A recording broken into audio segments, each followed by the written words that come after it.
Cześć, z tej strony Adam Chodorowski ze sklepu modelarskiego tankmodels.pl. Tak dobrze widzicie, Arma Hobby zapowiedziała ukazanie się pod koniec września modelu Mustanga P51D w skali 1,72. Model ukrywa się pod numerem 770. Będzie składał się z elementów plastikowych, kalkomanii, no i oczywiście masek do oszklenia. A co znajdziemy w pudełku? Tak prezentuje się render 3D sklejonego modelu, powiedzmy zmontowanego, i elementów, które będą dodatkowo, czyli dwa rodzaje osłon oszklenia, będą zbiorniki metalowe z paliwem, kartonowe, takie papierowe, jak i również bomby będzie można oczywiście podłączyć, dwa rodzaje, jak widzicie, anten, jak i również jest widoczny element do fotorekonesansu. Następnie ramka A, jeszcze render, ramka B i ramka T z oszkleniem będzie wykonana z przezroczystego plastiku i tu zaznaczyłem jeden element, który można powiedzieć jest nowością. Mam nadzieję, że będzie on ukazywał się wraz z pojawieniem się nowych, kolejnych modeli.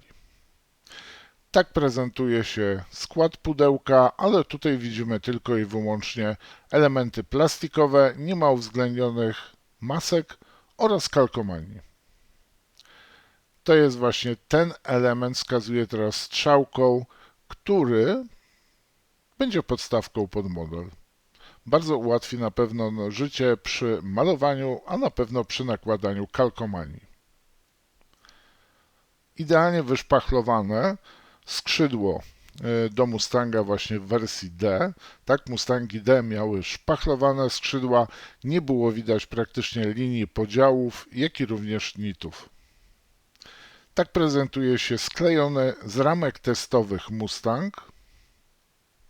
Następnie tak prezentują się kalkomanie, pierwsze malowanie, zdjęcie archiwalne tego modelu, druga wersja malowania, raczej opcja, również archiwalne zdjęcie tego modelu wraz z pilotem, z jego właścicielem.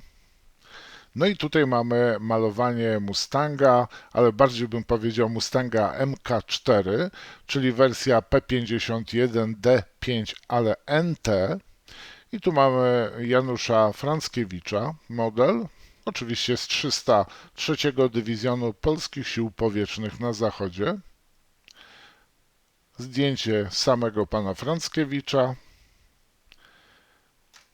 Na instrukcji znajdziemy również QR kod, który umożliwi nam pobranie pliku z elementami 3D.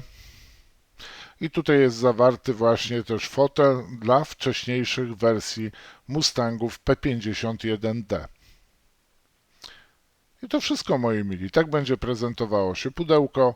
Mam nadzieję, że ta informacja o ukazaniu się Mustanga P51D w tej wcześniejszej produkcji ucieszyła Was. Dziękuję Wam za uwagę. Link do sklepu znajdziecie w opisie. Jeżeli jest to kolejny film, jaki oglądasz na moim kanale, podoba Ci się on, chcesz, żeby się rozwijał, a nie jesteś subskrybentem, zapraszam do subskrypcji. Wystarczy, że klikniesz w subskrybuj, następnie w dzwonek, otrzymasz powiadomienia i oglądaj kolejne filmy. Dziękuję Ci.